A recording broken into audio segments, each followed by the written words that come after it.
Access are there, dx by dy z, dxz, dx square Y square and D Z square. तो ये कुल total इसके पास 5 access हैं, ये ध्यान रखना है। This is the diagram of the orbitals और एकदम क्लियरली बना हुआ है, ठीक है।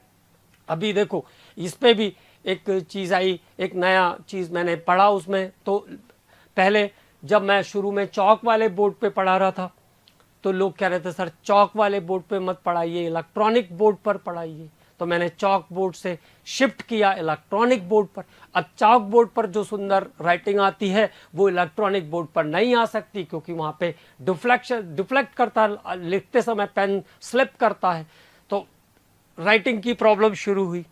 फिर उसके बाद जब मैंने इलेक्ट्रॉनिक बोर्ड पे पढ़ाना शुरू किया तो लोगों ने कहा कि सर पीपीटी बनाइए, पीपीटी के हिसाब से चलिए। तो पीपीटी भी बना दिया मैंने, ठीक है। जैसे तैसे अब पीपीटी भी स्टार्ट हो गई ताकि आपको सभी चीज़ें क्लियरली समझ में आए। अब जब पीपीटी से पढ़ाना शुरू किया तो कुछ लोगों ने कहा कि सर ऐसा तो बुक में भी लिखा रहता है, अब बताइए क्या किया जाए, अब नई चीज़ कौन सी शुरू की जाए, इसके बारे में भी तो आप ही लोग बताएंगे ना। तो देखिए पहले चॉक बोर्ड था तो चॉक बोर्ड पे बिल्कुल फाइन राइटिंग आती है, ये बात बिल्कुल सही है।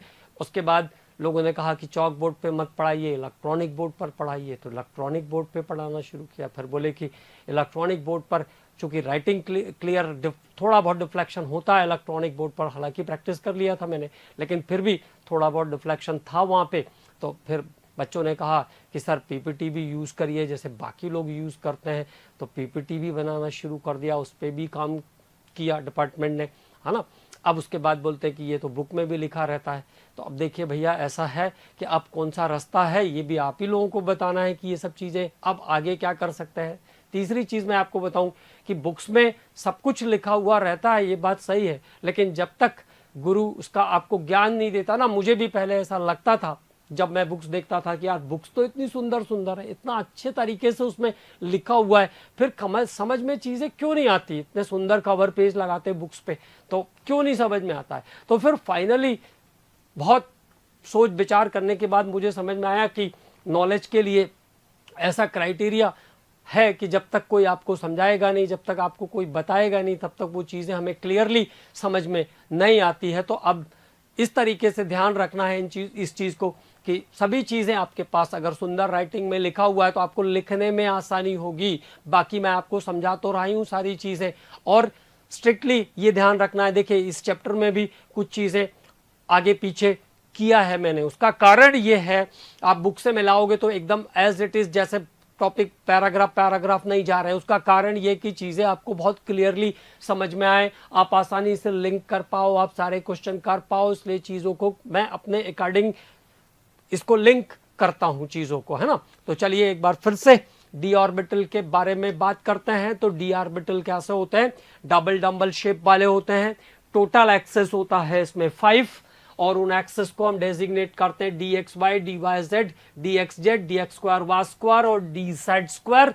और इसके बाद और क्या क्या चीज़ें हैं, lobes of D x Y, D Y Z and D x Z are concentrated at 45 degrees के बारे में मैंने आपको बताया था कि पहले वाले जो तीनों एक्सेस हैं उसमें जो लोब्स का कंसंट्रेशन है वो कहां पर होता है, 45 पर होता है। जैसे आप डी एक्स वाई को ले लो तो ये हुआ इसका देखिए 90, ये आया आपका 90 का एंगल ये होगा, और यहाँ पे लोब्स का जो कंसंट्रेशन है वो कहाँ पर है, बिटवीन द एक्सेस है। ऐसे समझ लीजिए थोड़ा और क्लियर हो जाएगा। लोब्स कहाँ पर है, इन बिटवीन एक्सेस है, बिटवीन द एक्सेस है तो कहाँ पर है, 45 के एंगल पर है। इसलिए पहले वाले तीनों एक्सेस को एक नया नाम दे दिया ग्रेड एक्सेस। हालांकि इतना डेप्थ में पूछेंगे नहीं, लेकिन ध्यान रखना है। तो पहले वाले 3 एक्सेस को क्या कहते हैं, ग्रेड एक्सेस कहते हैं। इसका ओरिएंटेशन अलग है बाकी के 2 एक्सेस से, ये ध्यान रखना है आपको। इसका ओरिएंटेशन अलग है, d x square Y square में अलोंग द कॉमन एक्सेस और डी जेड स्क्वायर में भी अलोंग द कॉमन एक्सेस रहता है। तो d x square Y square अलग टाइप के हैं, ओरिएंटेशन के बेस पे बोल रहे हैं हम, और इसके बाद d x Y, D Y z और डी एक्स जेड तीनों अलग टाइप के हैं। वहां पर जो लोब्स है वो 45 डिग्री पर कंसंट्रेट है। ठीक, इसकी जरूरत हमें आगे 12th क्लास में पड़ेगी, तो वहां पे इसको उसकी जरूरत पड़ेगी, तो हमको ध्यान रखना पड़ेगा कि 3 d ऑर्बिटल का ओरिएंटेशन अलग है, ये 45 पे ओरिएंट है, और 2 d ऑर्बिटल जो है वो along the common axis Orient है। ओके, और क्या इंपॉर्टेंट इंफॉर्मेशन है, डी सैट स्क्वायर जो है उसके बारे में मैंने आपको बताया था कि अगर स्पेशली कभी डी सैट स्क्वायर के शेप के बारे में पूछेंगे तब ये ध्यान रखना है कि उसके पास एक डंबल है और एक सर्कुलर रिंग है, 1 डंबल एंड 1 सर्कुलर रिंग, और 1 डंबल और 1 सर्कुलर रिंग वाले को बोलते हैं डोनट शेप। डोनट शेप का ऑर्बिटल है, इसको बेबी शूटर शेप भी कहते हैं, केवल नाम ध्यान रखना है और कोई इंपॉर्टेंस नहीं है उसका, तो इसको डोनट शेप ऑर्बिटल भी कहते हैं, ये ध्यान रखना है। ठीक है, energy of all the 5d orbitals are same, और सभी 5 एक्सिस की एनर्जी सेम होती है, इसको हम कहते हैं डीजनरेटेड एक्सिस। तो p के तीनों ऑर्बिटल की एनर्जी सेम होगी तो वो डीजनरेटेड हो गया। डी के 5 ऑर्बिटल की एनर्जी हम सेम कंसीडर करते हैं तो वो भी डीजनरेटेड हो गया। अब यहाँ पे in case of D x y, dy z, dxz and dx square y square orbital have 2 nodal planes, तो पहले